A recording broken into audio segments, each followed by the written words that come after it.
Siamo con Carlo De Matteis, una brutta sconfitta soprattutto nel risultato. È vero che avete segnato 3 gol, ne avete presi 5, però quasi tutti insieme avete poi cercato di recuperare nel finale. Cos'è che non è andato? La sensazione che è stata una partita, una giornata storta fin dall'inizio.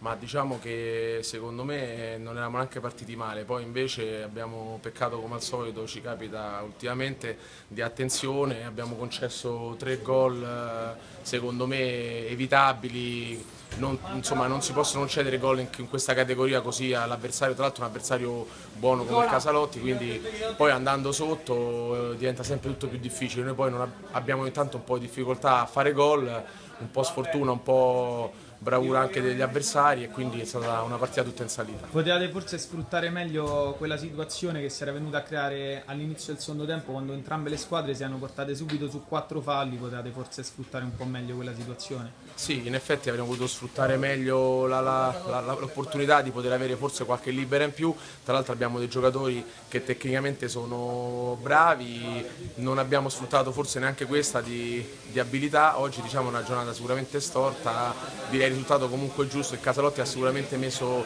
più grinta, più voglia di vincere questa partita e quindi alla fine poi i 3 punti sono meritati. Grazie.